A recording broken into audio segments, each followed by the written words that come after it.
بسم الله إن الحمد لله نحمده ونستعينه ونستغفره ونعوذ بالله من شرور أنفسنا ومن سيئات أعمالنا من يهده الله فلا مضل له ومن يضلل فلا هادي له وأشهد أن لا إله إلا الله وحده لا شريك له وأشهد أن محمدا عبده ورسوله صلى الله عليه وعلى آله وأصحابه والتابعين وتابع التابعين ومن تبعهم بإحسان إلى يوم الدين. أما بعد،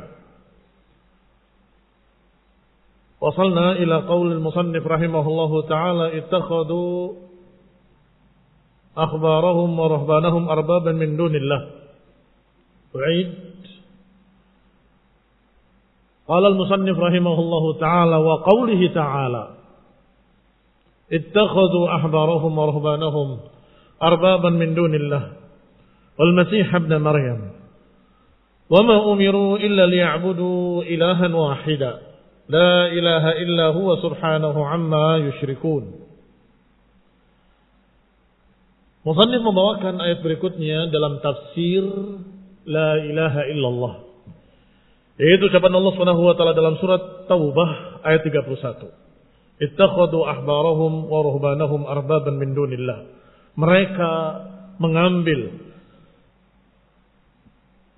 ahli-ahli ilmu mereka dan ahli-ahli ibadah mereka sebagai Rabb selain Allah Subhanahu wa ta'ala, dan juga Al-Masih ibn Maryam. Padahal mereka tidak diperintah kecuali untuk beribadah kepada ilah yang satu. Tiada ilah kecuali Dia. Maha suci Dia dari apa yang mereka sekutukan. Qala fi syarhihi: al-ahbar humul ulama war-ruhban humul ubbad. Ulama, orang-orang berilmu, ubbad, ahli ibadah.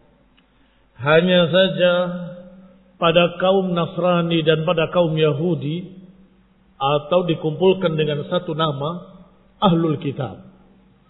Mereka ahlul kitab, ulamanya sudah menjadi ulama ussu. Yashtaruna bi ayatillahi thamanan qalila. Ahli ibadahnya al-ubadul juhal, sehingga mereka beribadah dengan kebodohan. Fakilahuma syarr wa ahlahuma murr. Kedua-duanya jelek, yang paling manisnya pahit. Artinya enggak ada yang mending. Barakallahu fiikum. Al-Yahud masyhur bi ulama is-su, wan Nasara masyhur bi ubadil juhal. Orang-orang Yahudi terkenal dengan orang berilmu tapi su, menjual agama. Sebagaimana Allah sifatkan dalam Al-Quran tentang mereka, yashtaruna bi ayatillahi thamanan qalila, atau mereka lemparkan kitabnya di belakang punggung-punggung mereka. Sedangkan Nasara, kebanyakan mereka dhalun, ubadul juhal, ahli ibadah, tapi karena bodoh, akhirnya tersesat. Oleh karena itu, Yahudi lebih kepada julukan al-maghdubi alaihim, yang dimurkai. Sedangkan Nasara dijuluki dengan ad-dhalun. Walaupun di kalangan Yahudi ada yang dhalun, ahli ibadah yang bodoh. Di kaum Nasrani juga ada al-maghdubi alaihim, yang punya ilmu tetapi tidak mau memberikan ilmunya, menjualnya dengan harga murah. Ada, tetapi dominannya di kalangan Yahud adalah mereka ulama ussu, al-maghdubi alaihim. Sedangkan di kalangan Nasara, kebanyakan mereka dhalun, orang-orang yang ahli ibadah tapi bodoh, akhirnya sesat. Ikhwan fillah a'azzakumullah, Allah Subhanahu wa taala berfirman, ittakhadhu ahbarahum wa ruhbanahum arbaban min dunillah. Mereka itu menjadikan tokoh-tokoh ulamanya yang su dan tokoh-tokoh ahli ibadahnya yang bodoh sebagai Rabb selain Allah. Sebagai Rabb selain Allah. Hadil ayah qad fassaraha Rasulullah SAW li Adi bin Hatim. Ayat ini telah ditafsirkan oleh Rasulullah SAW kepada Adi bin Hatim radhiyallahu taala anhu. Wa dzalika annahu lamma jaa musliman, yaitu ketika beliau datang untuk masuk Islam. Dakhala ala Rasulullah SAW, masuk menemui Rasulullah SAW, maka faqara alaihi hadhil ayah. Maka Nabi pun membacakan ayat ini, ittakhadhu ahbarahum wa ruhbanahum arbaban min dunillah wal masih ibn Maryam. Qala, berkata Adi bin Hatim, qultu, aku katakan, innahum lam ya'buduhum. Sesungguhnya mereka tidak menyembah pendeta, tidak menyembah tokoh ulamanya. Maka Nabi menjawab, bala innahum harramu alaihimul halal wa halalu lahumul haram fattaba'uhum. Tentu, bahkan mereka menyembahnya.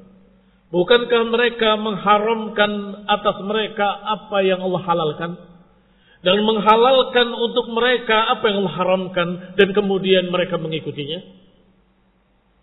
Ketika dijawab iya, tilka fadzalika ibadatuhum iyyahum.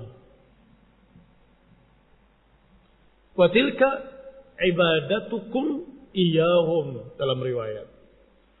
Itulah ibadah kalian kepada mereka. Tetapi di sini karena diceritakan orang ketiga, maka itulah ibadah mereka kepada pendeta-pendeta mereka. Maka dua-duanya dengan dhamir ghaib. Ibadatuhum iyyahum. Ikhwan ibn a'azakumullah, Adi ibn Hatim at-Ta'i min Bani Tay, min Bani Tay, wa hadhihi al-qabilah masyhurun bil karam, terkenal dengan kedermawanannya. Sehingga ketika datang Adi bin Hatim, Rasulullah SAW memuliakannya dengan kalimat, atau memanggilnya dengan kalimat ahlan al-karim, ibnul karim, min banil karim. Ini al-karim, ibnul karim, min banil karim, ay bani Tay. Nah, pernah dengar kisah Bani Tay? Sampai-sampai untuk menghormati tamunya, mereka hampir-hampir menyembelih anaknya sendiri, karena malu kalau dia tidak menghormati tamunya. Wahai anakku, kamu lihat tamu itu mendekat ke rumah kita, ke tempat kita, sedangkan kita tidak memiliki apa-apa. Paham maksudku? Paham, wahai ayah. Kamu siap? Siap. Begitu mau menyembelih anaknya, melihat keledai-keledai liar di kejauhan, maka keduanya berburu dan mendapatkannya. Ini kisah Hatimnya. Sampai ketika terdengar kedermawanan Hatim sampai ke raja, ketika itu dia bilang, aku mendengar dia punya kuda yang paling dicintainya. Kuda yang merah, yang begini. Bilang, aku menginginkannya. Kalau memang dia karim, dia akan berikan. Dia datang sampai ke rumahnya, disambut segala macam, sampai diajak makan. Setelah selesai diajak makan besar, ditanya, apa hajatmu? Oh, kami utusan dari, katanya menginginkan kudamu yang merah, yang begini. Saya itu tidak memiliki apapun kecuali kuda itu. Maka ketika kamu datang, saya sembelih untukmu. Terkejut dia, sembelih. Yang paling kamu cintai? Iya, terpaksa aku sembelih dia. Untuk menghormati tamu. Fahadha barakallahu fikum masyhur. Kisah itu Allah Ta'ala alam. Dan sampai ada pada syair-syair jahiliyah. Kisah tentang At-Tay, Bani Tay. Sehingga ketika Adi datang, dikatakan Al-Karim, Ibnul Karim, min Banil Karim. Kemudian Nabi membacakan ittakhadhu ahbarahum wa ruhbanahum arbaban min dunillah wal masih ibn Maryam. Hadisnya diriwayatkan oleh Tirmidzi dan juga dikeluarkan oleh Imam Ahmad rahimahullah dan dihasankan oleh Tirmidzi dan juga Ibnu Jarir At-Tabari meriwayatkannya dengan panjang dalam tafsir ayat ini. Rasulullah SAW menyatakan bahwasanya bukankah pendeta-pendeta tersebut ahli ibadah atau ahli ilmunya menghalalkan yang haram dan mengharamkan yang halal. Kalimat inilah yang menyebabkan saya di awal menyebut apa? Ulamanya ulama usul. Karena merubah-rubah agama. Ahli ibadahnya ahli ibadah yang juhal, sehingga merubah dengan kebodohannya, dengan tidak paham. Ini barakallahu fikum yang ada pada mereka, pada ahlul kitab, ulama usul dan ubadul juhal. Mereka yuhalliluna ma harramallah wa yuharrimun ma ahallallah. Ternyata tetap diikuti. Fatilka ibadatukum iyahum, atau dalam riwayat fatilka ibadatuhum iyahum. Qala, dikatakan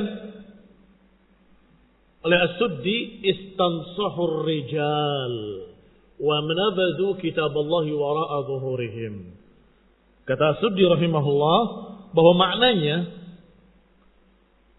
peribadatan tersebut pada pendetanya adalah istansahu ar-rijal, meminta nasihat, pendapat orang-orang dan membuang kitab Allah di belakang punggung-punggung mereka.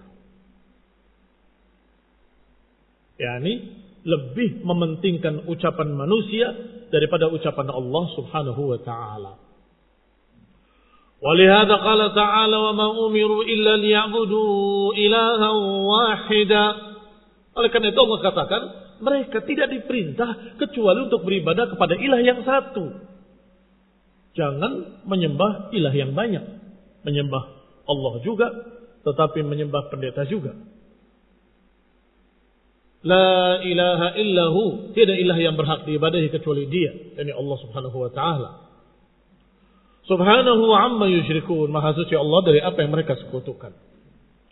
Fa innal halal ma ahallallah, fa innal halal ma ahallahu Allah, wal haram ma harramahu Allah. Maka yang halal adalah apa yang Allah halalkan, yang haram apa yang Allah haramkan. Wad-dinu ma syara'ahu Allah Ta'ala. Dan yang namanya agama adalah syariat Allah Subhanahu wa Ta'ala. Kalau syariatnya syariat manusia, rijal, berarti dia tidak beribadah kepada Allah, tetapi beribadah kepada rijal, ubad al-juhal atau ulama ussu. Limadha? Lianna syariatahum, bukan syariat Allah Subhanahu wa taala. Allah menyatakan haram, mereka menyatakan halal. Allah mengatakan halal, mereka mengatakan haram. Ikhwan ibn a'azakumullah, ada sekelompok Nasrani di Eropa sana, beritanya nyampe ke kita, berupaya untuk melaksanakan perintah-perintah Tuhan mereka, yang kata mereka Tuhan Allah, mengikuti Yesus kata mereka. Apa yang terjadi? Subhanallah, mereka berhijab, mereka berjilbab, mereka mengharamkan musik mereka. Ternyata syariatnya banyak yang mirip kalau mereka mau mengerjakan. Kenyataannya, lihat seluruh dunia Nasrani, seakan-akan gak ada hukum, gak ada hijab, gak ada perpisahan antara pergaulan laki-laki dengan perempuan. Khamr seperti minuman biasa. Ajib. Lah syariat yang mereka pakai syariatnya siapa? Syariat Tuhan Allah. Kadzab, dusta. Mengapa? Karena Allah Subhanahu wa taala memiliki syariat dan diajarkan oleh Nabi Isa alaihi salam. Kemudian pendeta-pendeta kalian merubahnya.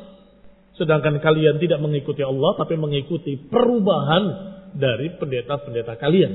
Maka dikatakan ittakhadhu ahbarahum wa ruhbanahum arbaban min dunillah. Mereka menjadikan pendeta-pendetanya sebagai Tuhan-Tuhan selain Allah. Karena syariatnya syariat pendeta, bukan syariat Allah Subhanahu wa taala. Kembali kepada kita.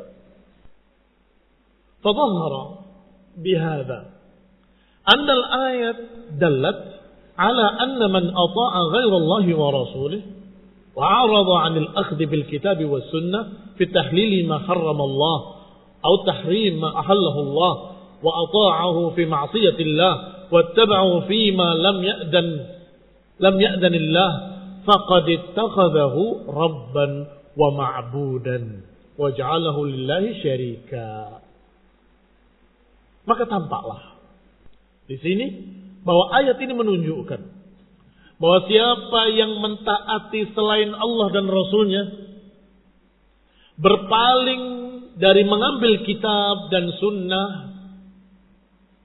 dalam menghalalkan apa yang Allah haramkan dan mengharamkan apa yang Allah halalkan, kemudian mentaatinya di dalam kemaksiatan kepada Allah dan mengikutinya dalam perkara yang tidak diizinkan oleh Allah, berarti dia menjadikannya sebagai Tuhan dan sesembahan selain Allah dan menjadikannya sebagai sekutu bagi Allah Subhanahu wa taala. Mafhum? Berarti kita mendapatkan faedah penting tentang tafsir la ilaha illallah sesuai dengan judul babnya. Sesuai dengan judul babnya itu tafsir la ilaha illallah. Ai ziyadat tafsir. Jadi penjelasan atau ziyadah bayan, tambahan penjelasan bahwa la ilaha illallah ternyata maknanya adalah tidak kemudian mengikuti syariat lain ghaira syariatillah. Nah, mengikuti syariat lain selain syariat Allah Subhanahu wa taala. Berarti tidak ada ilah yang berhak diibadahi dengan syariatnya kecuali Allah Subhanahu wa taala. Barang siapa yang menganggap ada yang lain memiliki syariat yang harus diikuti, berarti dia menyembah selain Allah Subhanahu wa taala. Mafhum? Ikhwan fillah azza hati-hati. Di sini perkaranya sangat rinci karena seseorang yang mentaati orang lain dalam bermaksiat kepada Allah Subhanahu wa taala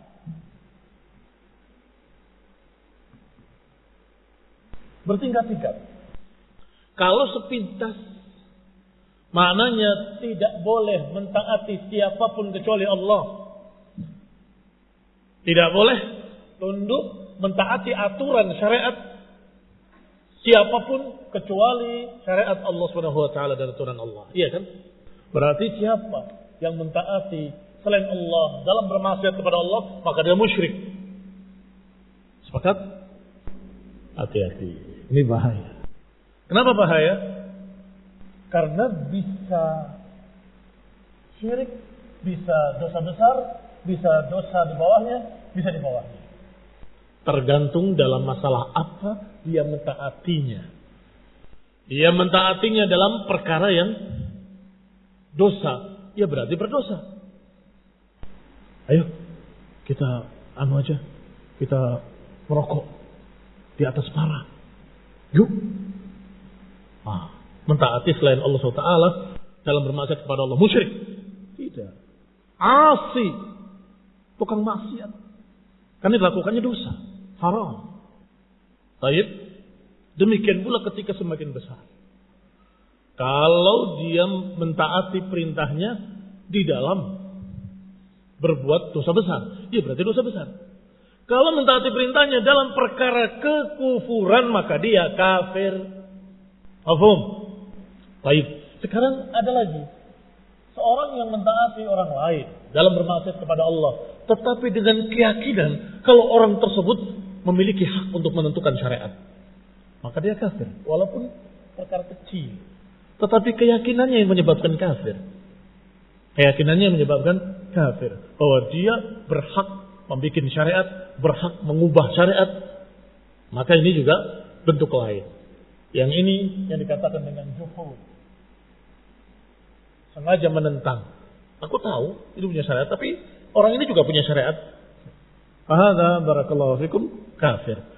Tetapi kalau seperti tadi terbawa orang lain untuk bermaksiat, kalau dosanya dosa, kalau dosa besar semakin besar, kalau tidak semakin sesat, kemudian dosa besar semakin besar, kalau dosanya kufur, ya kafir berarti. Baik, kembali kepada pembahasan. Di sini akan dibahas insyaallah. Qala wa dzalika yunafit tauhid. Maka siapa yang mengikuti selain Allah dalam mengharamkan apa yang dihalalkan Allah dan menghalalkan apa yang diharamkan Allah, dalam keadaan dia yakin bahwa dia boleh menghalalkan dan mengharamkan, berarti dia menjadikannya sebagai sekutu bagi Allah. Wa dzalika yunafit tauhid, dan itu bertentangan dengan tauhid, alladzi huwa dinullah, yang merupakan agama Allah, alladzi dallat alaihi kalimatul ikhlas, yang ditunjukkan dalam kalimatul ikhlas, la ilaha illallah. Fa innal ilah huwal ma'bud. Makna ilah adalah al-ma'bud. Wa qad samma Allah ta'ala ta'atuhum ibadah.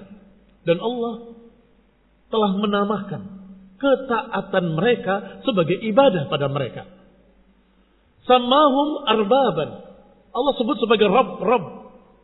Kama qala ta'ala, sebagaimana Allah katakan, wala ya'murakum an tattakhidul malaikata wan nabiyyina arbaba.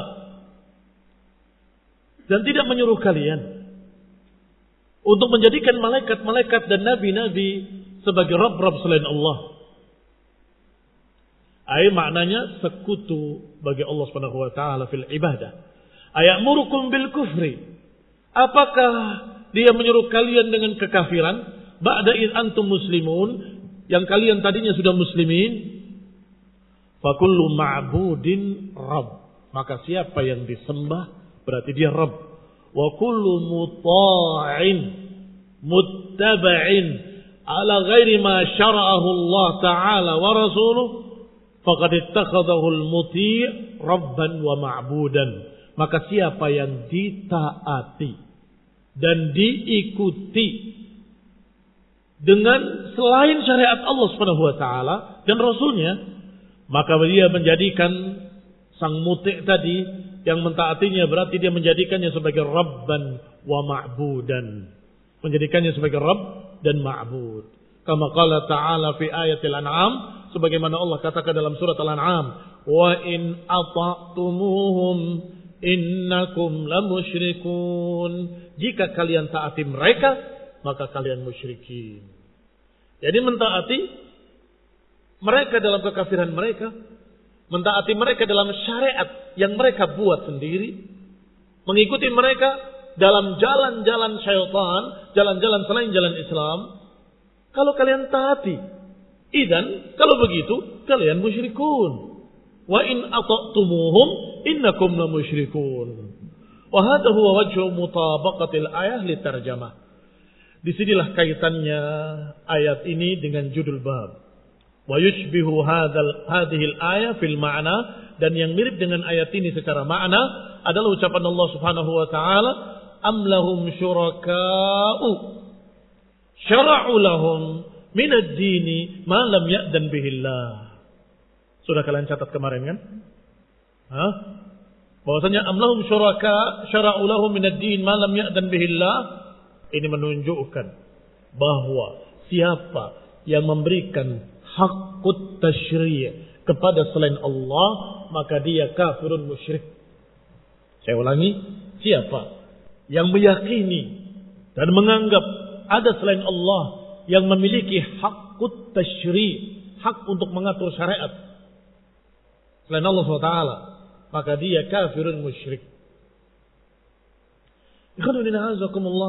Dan ini makna la ilaha illallah. La ilaha illallah maknanya tidak ada yang berhak untuk mengatur syariat ini kecuali Allah Subhanahu wa taala. Siapa yang menganggap tokohnya bisa merubah-rubah syariat seenaknya, siapa yang menganggap bahwa tokohnya bisa mengharamkan yang halal, bisa menghalalkan yang haram, bisa merubah-rubah syariat sekehendaknya, maka berarti dia menganggap tokohnya sebagai Tuhan selain Allah Subhanahu wa taala. Ikhwan fillah a'azakumullah, apalagi yang menganggap memiliki syariat lain selain syariat ini. Kalau yang pertama tadi yang sangat mirip adalah Syiah Rafidhah yang menganggap bahwa imamnya bisa merubah syariat, punya hak untuk mengatur syariat. Baik. Yang kedua, yang memiliki syariat lain. Siapa? Ada aliran Islam yang seperti itu? Ada. Yaitu mereka kaum ekstrim dari kaum sufi yang menyatakan bahwa syariat yang kalian kenal itu tingkat yang paling bawah. Kalau sudah mencapai derajat hakikat, ada syariat lain yang disebut dengan syariat batin. Yang kalian lihat itu syariat zahir. Kami melihatnya secara batin, beda. Sehingga tokoh mereka yang dibesarkan justru ahli maksiat. Orang yang biasa di klub-klub malam, melacur, mabuk, segala macam, minum khamr, dikatakan sebagai gus, sebagai kiai, sebagai mengapa? Karena dia sudah syariatnya sudah beda dengan kalian. Syariatnya berbeda lagi. Ini na'udzubillah min dzalik, kita berlindung pada Allah SWT dari kesesatan yang seperti ini. Wallahu ta'ala alam bisawab, wa sallallahu ala Muhammadin wa ala alihi wa ashabihi wa sallam tasliman katsira. Innal hamdalillah nahmaduhu wa nasta'inuhu wa nastaghfiruh. ونعوذ بالله من شرور أنفسنا ومن سيئات أعمالنا من يهده الله فلا مضل له ومن يضلل فلا هادي له وأشهد أن لا إله إلا الله وحده لا شريك له وأشهد أن محمدا عبده ورسوله صلى الله عليه وعلى آله وأصحابه والتابعين وتابع التابعين ومن تبعهم بإحسان إلى يوم الدين. أما بعد، قال المصنف رحمه الله تعالى وقوله اتخذوا أحبارهم ورهبانهم أربابا من دون الله والمسيح ابن مريم وما أمروا إلا ليعبدوا إلها واحدا لا إله إلا هو سبحانه عما يشركون. Sepertinya sudah dibaca syarahnya ya. Sampai mana? Qauli Allah Suddi qala Syekhul Islam rahimahullah. Baik. Wasalna ila qaulihi qala Syekhul Islam fi ma'na qaulihi ittakhadhu ahbarahum wa ruhbanahum arbaban min dunillah. Berkata Syekhul Islam tentang makna ayat ini. Wa haula'i alladzina ittakhadhu ahbarahum wa ruhbanahum arbaban haitsu ata'uuhum fi tahlil ma harramallah wa tahrim ma ahallallah yakununa ala wajhain. Kata Syekhul Islam rahimahullah, mereka ini yang menjadikan ulamanya, tokoh ahli ibadahnya sebagai tuhan-tuhan selain Allah, di mana mereka mentaatinya dalam penghalalan apa yang Allah haramkan atau dalam pengharaman apa yang Allah halalkan, ada dua bentuk. Ada dua bentuk. Ahaduhuma, yang pertama, aya'lamu annahum baddalu dinallahi fayattabi'unahum ala tabdil. Yang pertama, dalam keadaan mereka tahu. Dalam keadaan mereka tahu bahwa orang-orang tersebut, tokoh-tokoh alim ulamanya atau ahli ibadahnya, mengganti, merubah agama Allah.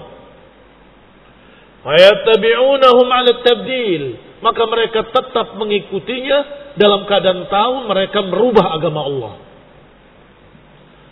Fayataqiduna tahlila ma harramallah wa tahrima ma ahallallah.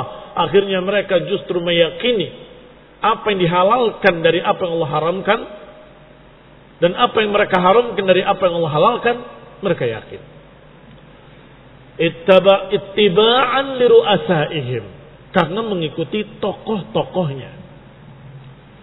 Ma'a ilmihim, bersama ilmu mereka. Yani padahal mereka tahu annahum khalafu dinar rusul, bahwa mereka telah menyelisihi agama para rasul. Fahadha kufrun.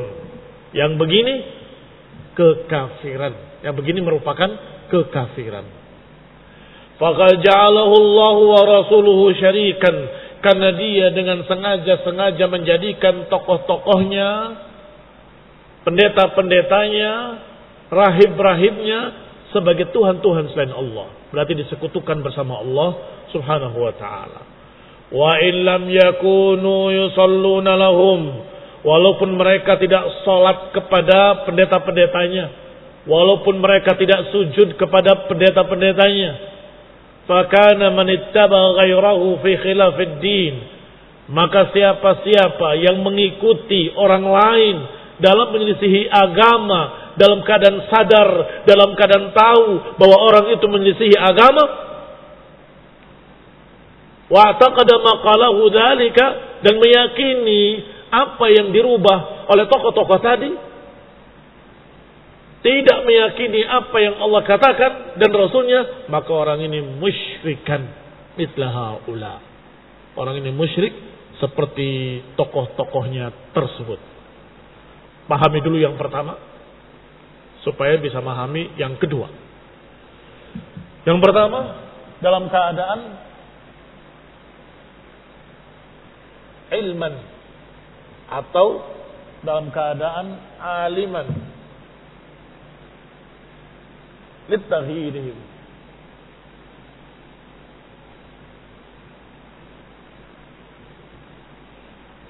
aliman litaghyirihim, tahu kalau tokoh-tokoh tadi merubah agama, tetapi justru dia mengikuti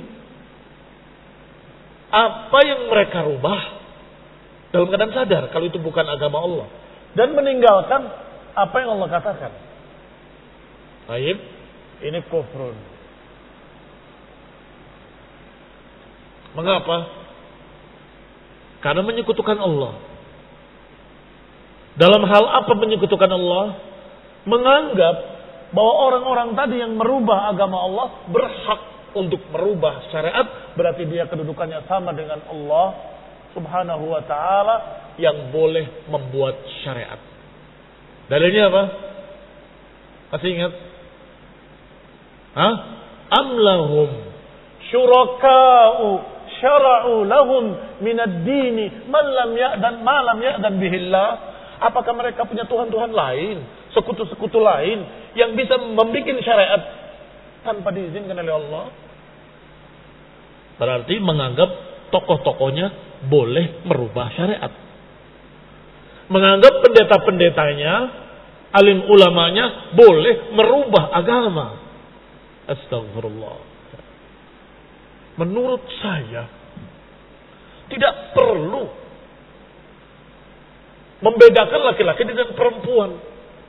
Dulu pernah ada buku yang menulis tulisannya dalam bentuk atau judulnya reaktualisasi ajaran Islam.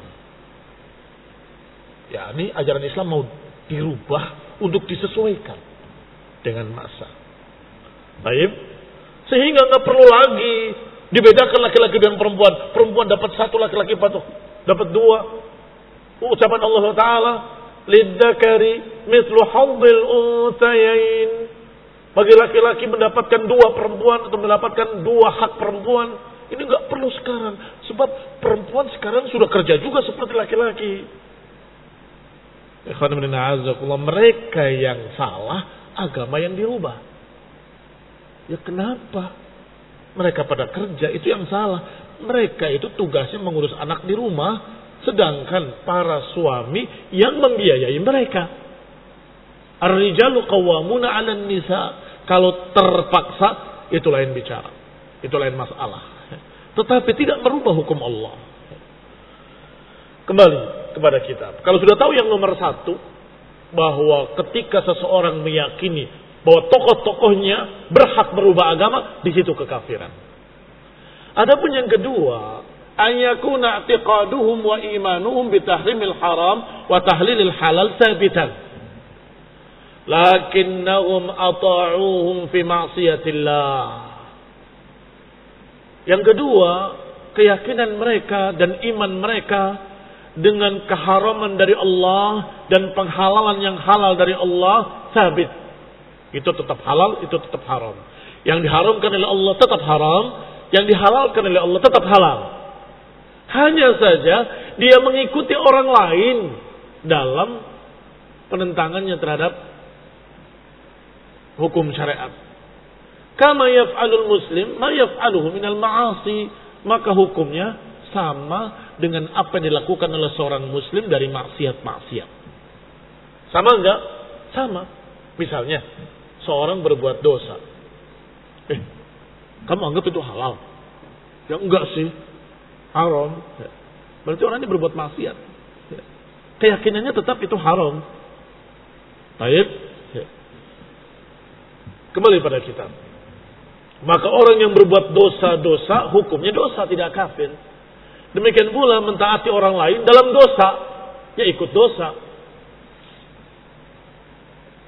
Kama yaf'alul muslim ma yaf'aluhu minal ma'asi. Seperti apa yang dilakukan oleh seorang muslim dari apa yang dilakukannya dari kemaksiatan-kemaksiatan allati ya'taqid annaha ma'asi, yang hatinya masih meyakini bahwa itu maksiat. Fa ula'i lahum hukmu amsalihim, maka mereka hukumnya sama dengan hukum orang-orang yang sejenis mereka, min ahli dzunub, dari golongan ahli maksiat. Kama qad thabata 'anil nabi, sebagaimana apa yang telah sabit dari Nabi sallallahu alaihi wasallam, annahu qala innama ta'atu fil ma'ruf, seperti Nabi menyatakan sesungguhnya ketaatan itu pada yang ma'ruf. Potongan dari hadis yang sahih yang dikeluarkan oleh Imam Bukhari rahimahullah dalam sahihnya dan juga Muslim dalam sahihnya. Innama ta'atu fil ma'ruf, sesungguhnya yang namanya ketaatan pada kebaikan. Kalau pada kemaksiatan jangan. Wah, ini ulama ngaco nih. Kok yang haram dihalalkan, yang halal diharamkan? Ayatnya kan jelas. Terus besoknya dia kerjakan perbuatan dosa tadi sesuai dengan arahan. Kan katanya tokoh kita kemarin boleh. Ini maksiat, memanfaatkan ucapan orang lain. Baik. Berarti dia mengikuti tokoh yang salah tadi dalam keadaan maksiat. Karena hati kecil tahu ini ngawur ini ngaco ini. Ini mengerjakan sesuatu yang diharamkan oleh Allah atau mengharamkan apa yang dihalalkan oleh Allah. Berarti dosa-dosa saja. Tetapi kalau meyakini seperti yang terjadi pada Syiah Rafidhah, berarti jenis pertama. Tahu tokohnya Syiah ini merubah agama. Tahu bahwa imamnya merubah agama, tapi ketika ditegur, itu kan imam. Dia berhak merubah-rubah syariat. Dia juga berhak untuk menghalalkan yang haram. Dia bisa merubah syariat Allah. Ya berarti sama dengan Tuhan dong. Berarti kamu musyrikun, kafir. Barakallahu fikum. Mudah-mudahan bisa dibedakan agar kita jangan dengan mudah-mudahnya mengkafirkan orang-orang yang berbuat dosa dengan alasan mentaati dalam kemaksiatan. Tidak mesti mentaati tokohnya dalam kemaksiatan. Ada dua jenis tadi, bisa maksiat, bisa kufur. Thumma dhalikal muharrim lil halal wal muhallil lil haram.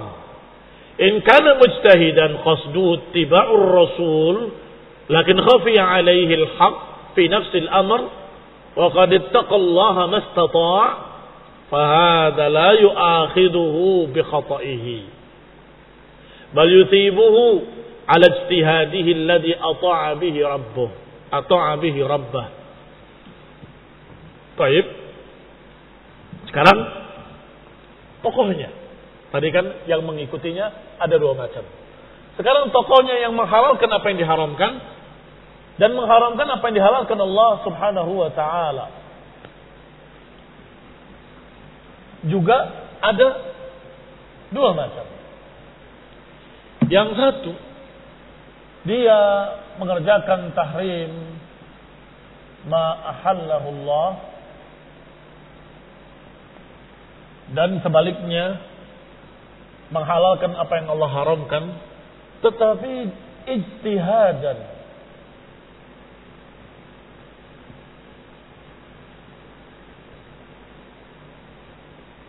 melihat, kemudian berupaya untuk mencari, tetapi salah, tergelincir dia, keliru dalam memutuskan, menyatakan bahwa nabi halal.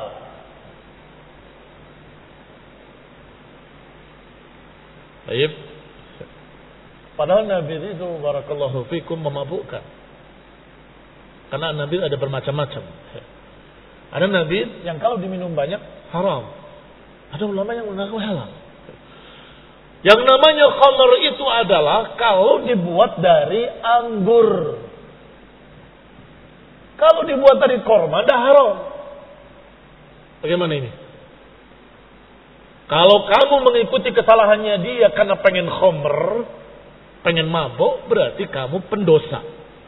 Kalau kamu menganggap bahwa ulama tadi memang boleh menghalalkan yang haram, mengharamkan yang halal, berarti kamu jadi jatuh kepada kekufuran.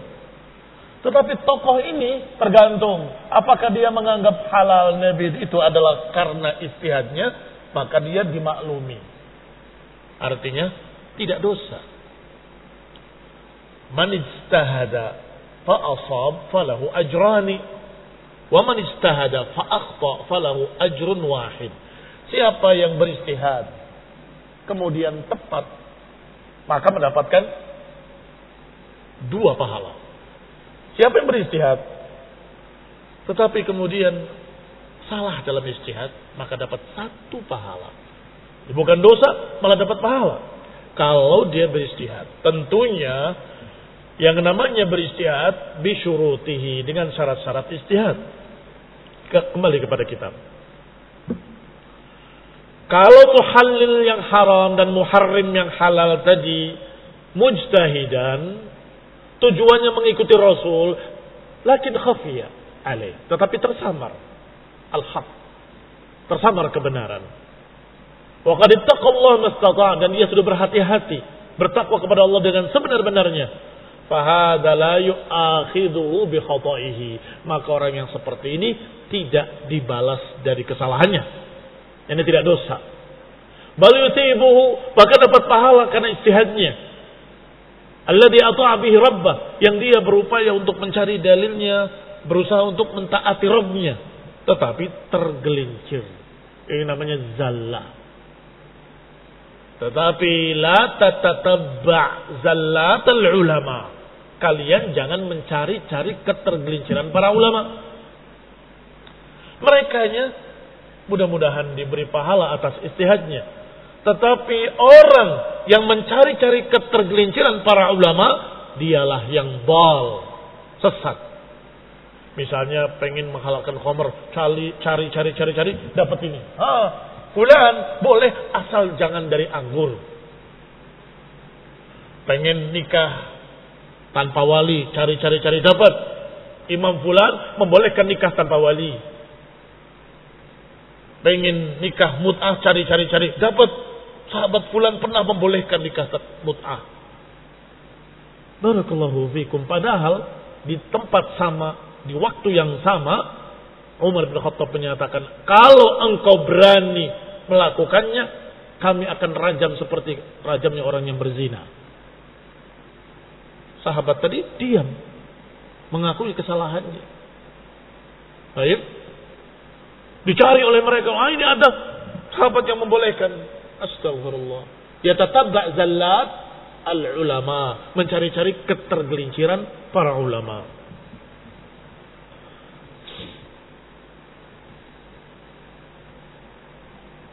Walakin man 'alima anna hadha aqta'a fi ma jaa'a bihi ar-rasul thumma taba'ahu 'ala khata'ihi, tetapi siapa yang tahu orang ini salah dalam mengikuti apa yang dibawa oleh Rasul, kemudian tetap mengikutinya atas kesalahannya, wa adala an qaulir Rasul, dan mengikutinya, menyelisihinya dari apa yang diucapkan oleh Rasul, fahadalahu nasibun min hadha syirik, maka dia mendapatkan bagian dari kesyirikan tadi, alladzi dammatallah, yang Allah Subhanahu wa taala cerca dia.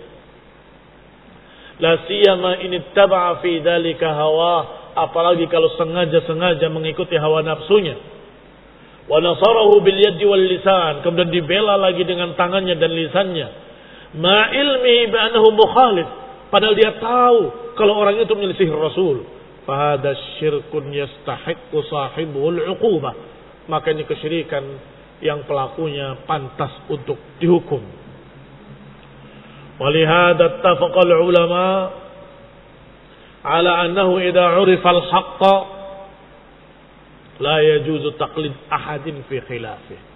Oleh karena itu para ulama sepakat bahwa siapa yang mengetahui kebenaran tidak boleh dia taklid pada siapapun dari pendapat yang menyelisihinya.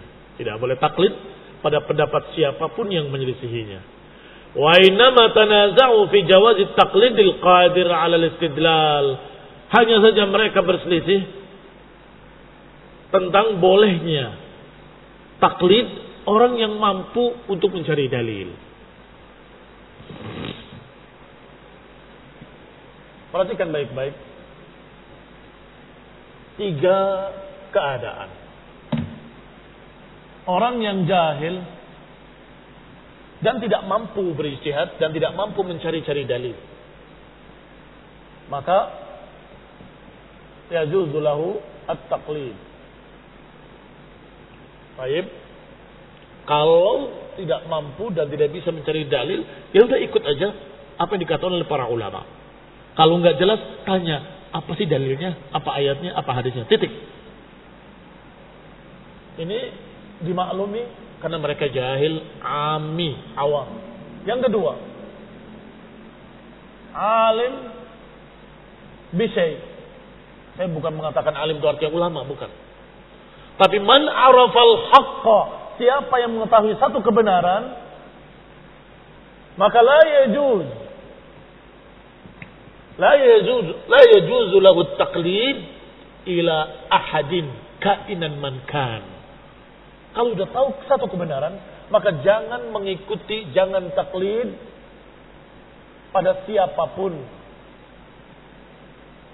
Salah.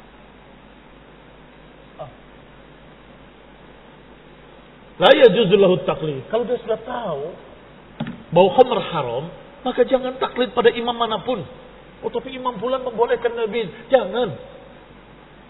Kalau sudah tahu hadisnya sangat jelas, la nikaha illa biwaliyin, la nikaha illa biwaliyin wa syahidai adl.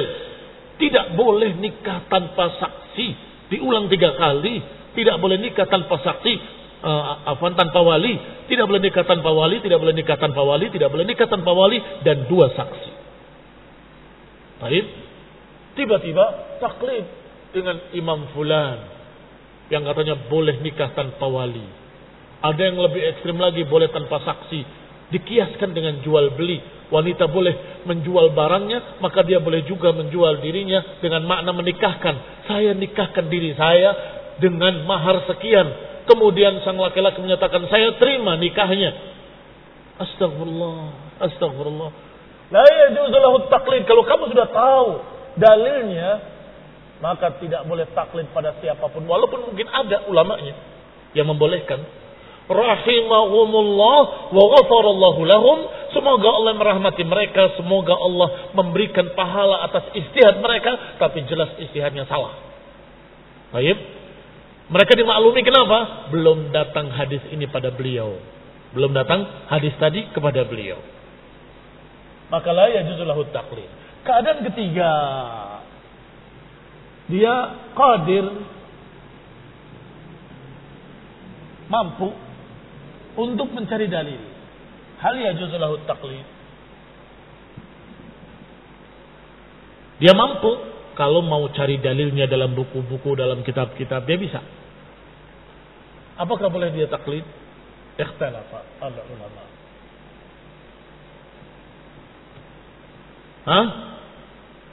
Mengapa ikhtilaf? Harus dia istihad. Dia nggak bisa istihad, cuma bisa cari dalil. Tapi istihad belum saatnya. Kemudian dia ikut adalah apa kata Syekh.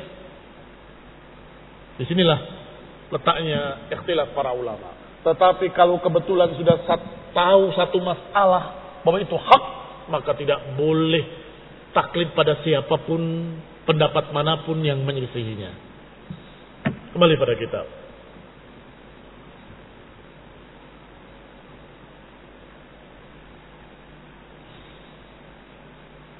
Wa in kana ajizan,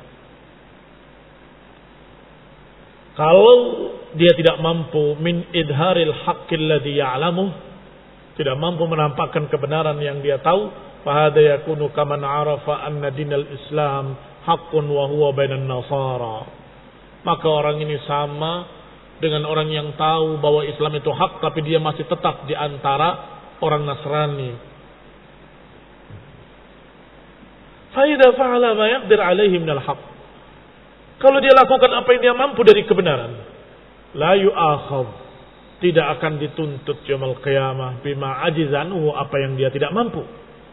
Wa haula'i kan Najasyi, maka mereka seperti Najasyi. Wa qad anzalallahu fi haula'il ayat, Allah Subhanahu wa taala telah turunkan untuk mereka ayat-ayatnya. Baik. Sekarang orang yang tahu kebenaran tadi, bolehkah taklid? Jelas tidak boleh.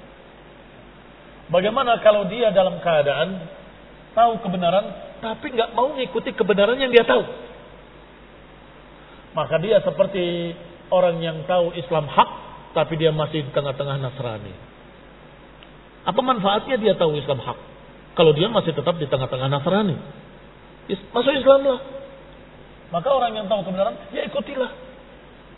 Baik. Kalau dia tahu kebenaran tetapi tidak mampu untuk mengerjakan kebenaran itu, padahal tahu itu hak, nah ini baru seperti Najasyi. Bagaimana Najasyi? Dia tahu Islam hak tapi tidak mampu dia untuk menampilkan dan menunjukkan keislaman karena terancam dengan ancaman-ancaman di sana. Maka dia simpan dalam hatinya dan Rasulullah SAW menyolatkannya dengan salat ghaib. Artinya apa? Dianggap muslim karena dia tahu kebenaran tapi tidak mampu mengikrarkannya. Ketika ditanya oleh uskup-uskup di kerajaannya, apakah engkau meyakini tentang Nasraniyah atau engkau sudah menyimpang? Dia katakan, aku tetap yakin dengan apa yang ada di dadaku ini.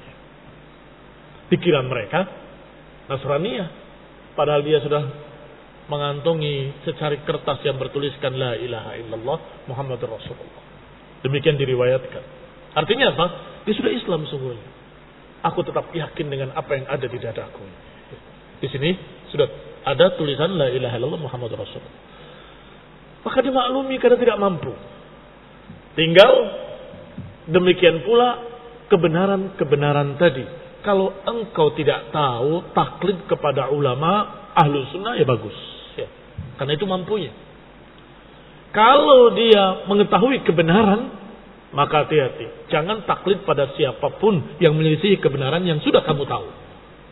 Kalau engkau tidak mau menampilkan kebenaran yang kamu tahu, tidak mau mengamalkan ilmu kebenaran yang kamu tahu, berarti engkau seperti orang yang mengetahui keislaman tapi tetap di tengah Nasrani. Apa manfaatnya?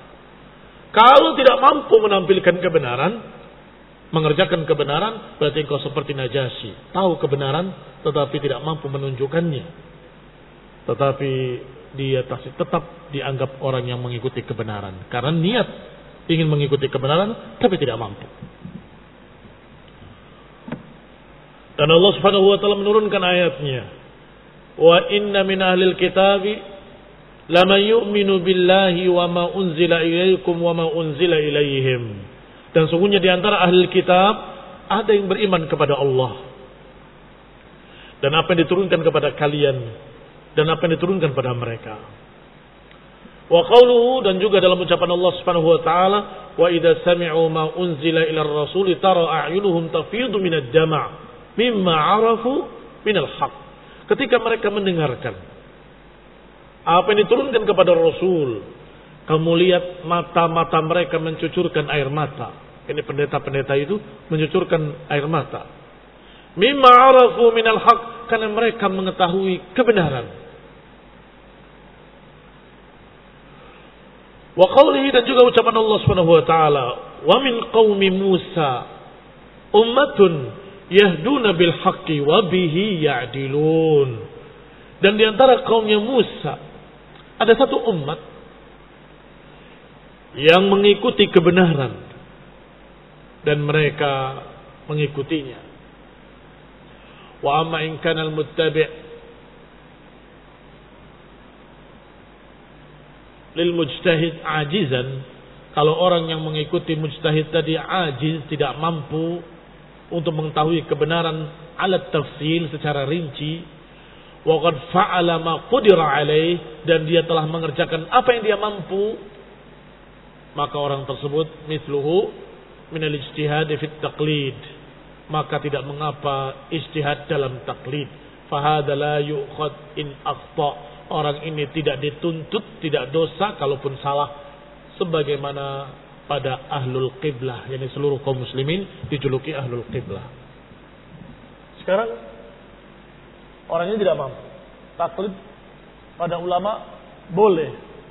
Ulamanya banyak, 1, 2, 3, 4, 5.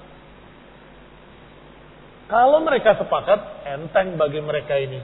Bagi sang ammi ini gampang, ikut saja apa yang disepakati oleh mereka para ulama. Kalau ternyata berbeda yang ini dengan yang ini, bagaimana? Gak bisa banyak-banyakan. Banyak mana? Yang ke sana apa yang ke sini? Kalau banyak yang ke sini, ikut yang ke sana aja. Gak bisa. Ini bukan demokrasi. Maka sang ammi tadi paling tidak dengarkan apa alasannya masing-masing. Ini alasannya ini alasannya itu. Tinggal bandingkan. Wah, ini dalil-dalilnya meyakinkan, ikut kita meyakinkan.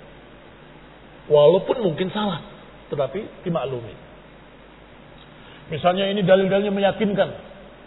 Ternyata ulama yang berbeda mengatakan bahwa hadis itu dhaif karena ada si fulan yang lemah. Dan anak Am ini nggak tahu, pokoknya bawa dalil saya ikut. Dia sudah beristihad di antara para ulama tadi dengan alasannya masing-masing, dia banding-bandingkan, ini yang meyakinkan dia pegang. Tentunya membanding-bandingkan dengan dalil-dalil tadi, mana dalilnya yang lebih meyakinkan. Wallahu taala alam bissawab. Itu namanya ijtihad fit taqlid. Kalian di kelas berapa? Atau di kelas apa? Kelas yang tadi? Atau yang ini? Atau yang ini? Atau yang ini tadi? Hah? Kalian merasa di mana? Kalian mampu insyaallah membanding-bandingkan dalil-dalil para ulama. Maka jangan taklid.